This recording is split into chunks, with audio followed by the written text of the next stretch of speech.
E aí pessoas, beleza? Todo mundo bem? Bem-vindos ao canal Coleção Paralela. Eu sou o Rodrigo e já tô deixando aparecer ali, sozinhas por um tempo, as edições que são o tema do vídeo de hoje. É isso aí. Brakan, o Bárbaro Vingador, ou pelo menos eu acho que essa é a pronúncia, né? Quem aí conhece, quem aí lembra deste personagem? Eu, pra ser sincero, até encontrar essas revistas, não o conhecia. Eu nunca tinha ouvido falar, não sabia mesmo. Eu acho que tem muita coisa a dizer sobre o personagem só de olhar, né? Eu acho que em primeira vista, de cara, ao você botar os olhos, você percebe no que ele foi inspirado, né? O Brakan é uma espécie de clone, de Xerox do Conan. Eu acho que isso é inegável. Já aqui em cima já tem o Conan, porque há uma matéria, há uma referência do Conan, ao Conan dentro da revista, e talvez já tenha sido intencional, porque tamanha é a aparência, tamanha é a característica do personagem, tamanha é a inspiração, vamos chamar assim, né, que o personagem do Bárbaro Vingador teve no Conan, no Bárbaro, que não adiantava os caras querer negar, né? Tinha que assumir, tinha que deixar o barco andar, porque não tinha como negar. Eu encontrei essas duas edições juntas. Eu tenho aqui o número 1, ó, são da Opera Gráfica. Elas estão até meio castigadas. Eu sinceramente nem lembrava que eu tinha essas edições. Quando eu estava coletando material para fazer vídeos na minha coleção, eu me deparei com elas, né? Então eu tenho aqui o número 1, ó, edição de colecionador comemorativa dos 70 anos de Conan. Então é como eu disse, a roupagem da coisa toda já foi mesmo fazendo alusão ao Conan e tal, né, deixando claro que o personagem foi totalmente inspirado no Conan, porque, né, não havia como ser diferente. Eu não sei dizer a vocês se havia uma intenção de dar a entender que o personagem era para ser mesmo só uma homenagem ao Conan e que ninguém tinha grandes pretensões para ele, ou se era meio que uma tentativa, entendeu? De, vamos lançar como uma homenagem ao Conan, se pegar a gente segue. Porque, de qualquer maneira, o Brakan teve um número 2. Né? Brakan, o Bárbaro Vingador, histórias inéditas, 3 aventuras completas. Essa história principal é a Torre dos Malditos, também da Opera Gráfica.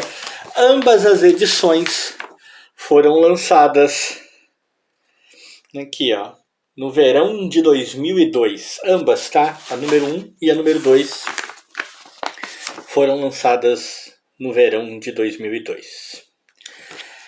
Mas o que eu tô querendo dizer com isso? Eu tô fazendo uma crítica, dizendo que os caras chupinharam o Conan, que isso é uma cópia descarada e não sei o que. Cara, não. A intenção não é essa.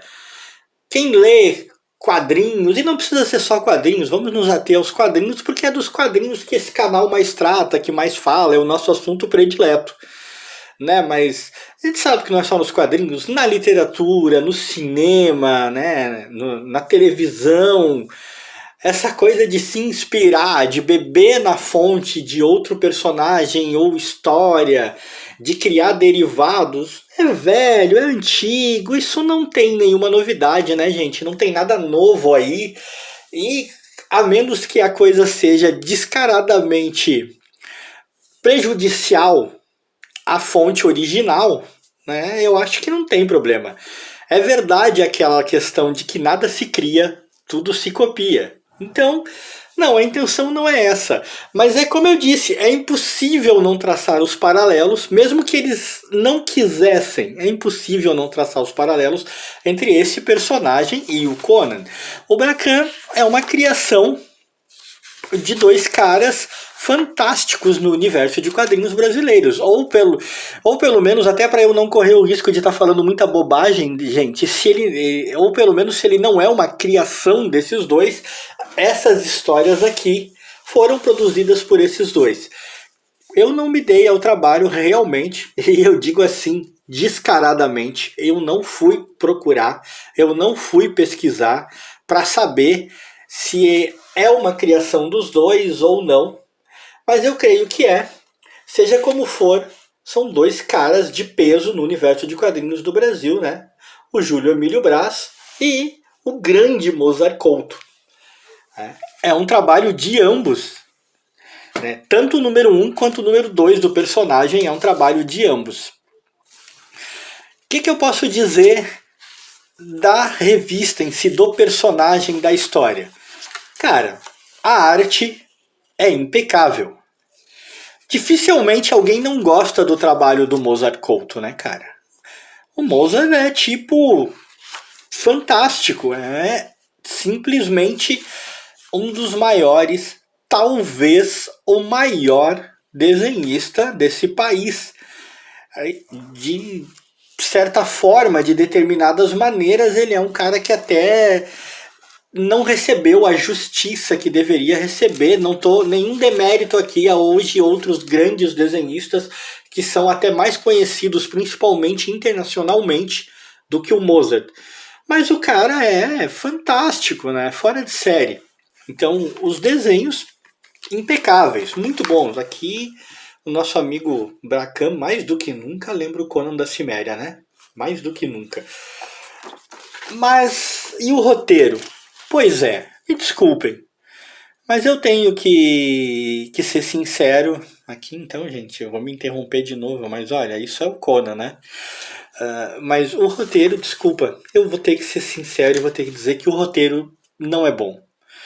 O roteiro é fraco, tá? O roteiro tem pouca coerência, tem buracos, assim, é como se a história desse uns saltos estranhos que me incomodaram. Na verdade, é uma coisa que me incomoda em boa parte dos roteiros das HQs produzidas no Brasil. Tem essa coisa, né? Melhorou muito, com o passar dos anos, melhorou. Nós temos grandes HQs produzidas no país hoje em dia, com grandes histórias, grandes roteiros. Temos muita gente fazendo coisas maravilhosas. Eu sempre acompanho no canal do meu amigo Cássio, né, o Milhas e Milhas. Eu vejo ele, o Cássio faz um trabalho fantástico pela HQ Nacional, e eu vejo ele comentando, eu vejo ele mostrando o trabalho dos caras, e você percebe a evolução. Mas tudo na vida precisa evoluir, e evolução é isso, é melhorar. E os roteiros, mesmo levando em consideração que estamos falando de um cara que é bom, né? O Júlio Emílio Braz é bom, cara. Não entendam mal, eu não estou falando que o cara é ruim, não é. Já li muita coisa fantástica dele. Mas esses roteiros aqui não são bons, né? São roteiros fracos, são roteiros que parece que apenas para dar sentido ao personagem, para não dizer assim que não tem absolutamente nada nesse roteiro que eu tenha achado fantástico. Ele tem uma coisa que eu adoro, né? O personagem, principalmente nesse número 1, principalmente na Bracan número 1, ele lida muito com coisas que eu adorava ver o Conan enfrentar nas revistas do Conan. São forças sobrenaturais e monstros. Então aqui tem muitas cenas do Conan enfrentando criaturas gigantes, criaturas sobrenaturais. Do Conan não, né, gente? Desculpa, do Bracan. Tá vendo? A similaridade é tão grande que você chega a se perder. Mas tem muitas cenas do Bracan enfrentando monstros, criaturas gigantes, bruxos, e esse tipo de cena sempre fez o meu deleite, sempre fez a minha alegria lendo Conan. E com outros personagens, como Zagor, como o Akin, sabe? Esses personagens sempre fizeram muito a minha alegria quando as histórias se passam dessa maneira, enfrentando esse tipo de perigo. E isso tem bastante. Mas as cordas que amarram essa história, as linhas que são tecidas para unir essas partes das aventuras, eu achei bastante fracas. Infelizmente. E aí a gente vai pro Bracan número 2. Antes, deixa eu falar uma outra coisa. Vocês podem reparar que as revistas estão meio gastas. Aqui tem até os malditos buraquinhos e tal. E embora eu tenha tido problema durante um tempo aí com a minha coleção, que ela ficou parada, armazenada numa outra casa que não a minha e tal, e tenha tido tempo com ataque de traças, nesse caso específico aqui, isso não se deu na minha casa, tá? Eu comprei essas edições usadas, comprei elas no estado, como a gente fala, e comprei elas assim, já tinham esses buraquinhos e tal. A única coisa que realmente pode se considerar culpa minha é isso aqui, ó. Isso aqui é culpa minha mesmo, tá? Relaxo, deixei ali e não percebi que ficou assim. De resto, não é. Mas vamos parar de perder tempo com as minhas desculpas esfarrapadas e vamos a Bracan número 2. A Bracan número 2, ela trazia essa personagem aqui, ó. Dinah, a guerreira. Uma personagem totalmente genérica, né? Se a gente corre o risco de... eu esqueci de mostrar antes a matéria aqui, ó, o guia de livros e a matéria falando do Conan. Estava aqui no fundo, um lapso meu, pois na capa da revista está fazendo alusão a isso, né? E eu acabei não mostrando. Formato da revista também, né, gente? Totalmente a espada selvagem de Conan, isso não precisa dizer. Mas essa Dinah aqui, ou Dinah, ela tá na última história dessa revista e é uma personagem totalmente genérica, né? Essa é 100% genérica. Se o próprio Bracan corre o risco de ser encarado como única e exclusivamente um xerox do Conan, uma cópia brazuca do Conan, como tantas outras que tem por aí, essa Dinah, gente, ela é genérica ao extremo e desinteressante ao extremo. Pelo menos para mim. Se alguém tem uma opção diferente, respeito, mas para mim ela sempre foi. Aí a capa é muito bonita, a capa do Mozart, claro. Uma capa muito bonita, uma capa até melhor do que a capa do número 1. Uma capa muito show. Anuncia 3 histórias completas, o que nesse caso aqui, cara, eu acho que até foi pior, porque a Bracan número 1, ela tem basicamente uma história longa, tá? Com muitas ramificações, mas uma história longa e bem melhor desenvolvida. A Bracan número 2 tem 3 histórias mais curtas, e em histórias mais curtas a impressão é que o personagem se saiu ainda pior no que se refere aos roteiros. Olha esse desenho aqui do Mozart, né? A arte do Mozart só se refina, né? Parece que ficou ainda melhor. Ele se superou. Olha esse jogo aqui de luz e sombras. Olha como ele faz essa transitoriedade entre a luz e as sombras, né, cara? A arte do cara só melhora.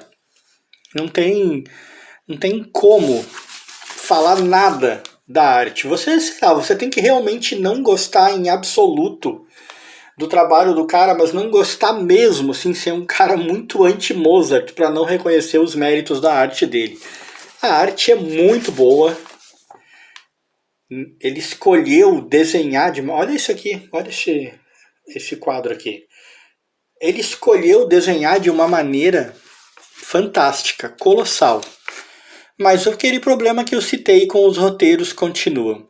Embora continuemos a ter cenas as quais eu comentei que eu gosto, dele enfrentando criaturas gigantescas e tal, né, do Bracan enfrentando, o roteiro continua carecendo muitas vezes de ganchos melhores para... Eu digo dentro da própria história, tá? Não é nem gancho para ligar uma história a outra, é dentro da própria história, a maneira como os fatos vão se desenvolvendo, parece que ficam meio soltos, meio perdidos. E nas histórias curtas, infelizmente, isso aconteceu com ainda mais clareza, ficou ainda mais complicado. Aqui tem a história, né, principal, a Torre dos Malditos, novamente roteiro do Júlio Emílio Braz, desenhos do Mozart. Os desenhos do Mozart, aqui ele já usou uma arte um pouco menos rebuscada, vamos dizer assim, um pouco menos conceitual. A arte aqui já está mais padronizada, aquela arte que a gente espera ver mais nos quadrinhos, bem estilo Espada Selvagem mesmo. com muita influência do terror. Isso é uma coisa a se dizer sobre o personagem, né? O Bracan tinha, como eu disse, muita história enfrentando criaturas sobrenaturais, monstros, né? Um pé fincado no terror, pelo menos visualmente falando, plasticamente falando, ele tinha. E as cenas são um deleite, são desenhadas de maneira fantástica, mas os roteiros em todas as histórias deixam a desejar. Essa história da Torre dos Malditos realmente é a melhor dessa revista. Mas, infelizmente, no caso, ser a melhor não a torna boa de verdade. Só a torna a melhor entre todas as histórias de uma revista que já não tem muito a entregar no que se refere a roteiro. Isso eu realmente lamento muito. Eu acho que talvez, eu não sou um especialista, eu não sou um conhecedor do trabalho do Emílio Braz, né, do Júlio Emílio Braz. Talvez isso aqui fosse um pouco fora da curva demais para ele, fosse algo um pouquinho fora do que ele estava acostumado a produzir, histórias de, né, espada, né, de barbarismo e tal, e ele não tenha conseguido dar o seu melhor. Tenho certeza que empenho não faltou, mas que ele talvez não tenha conseguido produzir como a gente está acostumado, porque ele realmente faz melhor do que isso. Ele realmente faz. Mas não conseguiu, né? Os roteiros pro nosso amigo Bracan não ofereceram grande coisa. Tem até aqui um final um tanto filosófico aqui, para quem teve a oportunidade de ler essa história e entendeu o que eu falei. E por último, a história. Essa já é uma história de outros atores, né? Do Franco de Rosa no roteiro e os desenhos do Valdir Fernandes. E cara, aí é como eu falei. Aí nós estamos lidando com uma personagem completamente genérica. Uma história curtíssima de pouquíssimas páginas, com uma arte que não é ruim, não é mesmo, mas que também não impressiona. Né? Talvez, para não ser totalmente injusto com a personagem, talvez tenha faltado mais espaço, mais páginas para desenvolver a história e a gente conseguir ter uma empatia e gostar dela, mas pelo mostrado aqui, é tipo uma sonja de cabelos negros, e é isso aí. Né, uma Xena, princesa guerreira lá do seriado, que encontra o seu parzinho, né? A ideia é, você vê, ó, ela encontra essa menina, salva ela, ambas saem juntas cavalgando, uma clara tentativa de deixar gancho para próximas histórias. E é isso. Mas de tudo o que tem nessa revista que a gente pode considerar pouco interessante, a história desta Gina é a mais desinteressante. É isso, gente. Eu não vou me estender mais. É isso que eu tinha para falar. Se você ainda não conhecia, conheçam Bracan, o Bárbaro Vingador. Né? O nosso clone mais verossímil, mais descarado do Conan o Bárbaro. E se você gostou, deixa like.